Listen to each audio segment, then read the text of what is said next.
Аға, сөзіңізді бөлейінші. Бүгін Рахат атамыз үйлі болды, естідіңіз бе?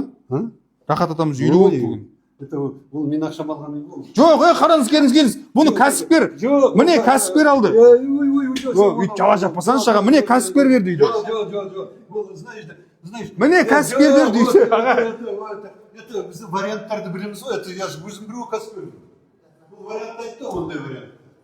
Мәссаған, сенбей Тәжғали деген кәсіпкер азамат осы Рахат атам жұмыс берушісі. Бүгін енді Рахат атам үйлі болды десем, менің ақшам алған үй дейді. Өзіңіз көрдіңіздер енді.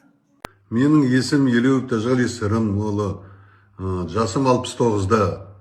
Кешеден бері мен туралы шығып жатқан дау туралы өзімнің пікірімді білдіру үшін шығып отырмын.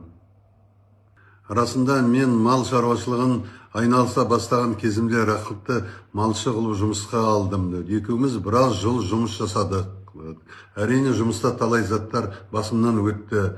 Мен оның арағына, бір 5-6 бас жоғалтқан жылқыларына мән бермедім.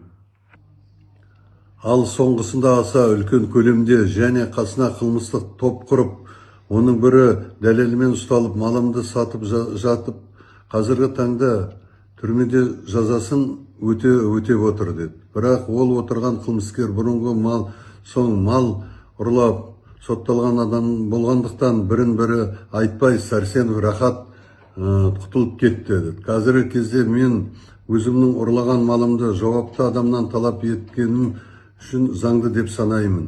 Оған дәлел сот үкімі. Сәрсенов Рахат қылмыскер деп растаған. Бірақ қылмысты жасырғысы келіп, құтылу үшін айлакер адамдар кешеден бері Сәрсеновті толық ақталып шықты деп халықты алдап, ұрыдан зардап шеккен халық қаһарманы қылып шығарып отыр.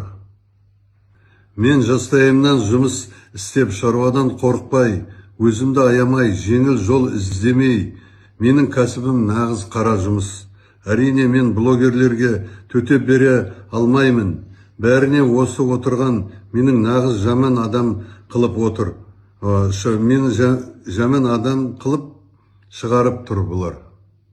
Мен сендердің алдарыңа бірінші шығуым, бірақ менің мақсатым ақталу емес.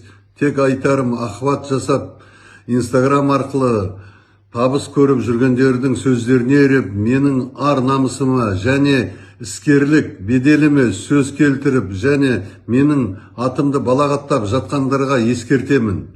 Бұл жөнінде әр қарай заңгерлер жұмыс жасайды. Әрине, мені танымайтын адамдарға мен ренжестік білдірмеймін.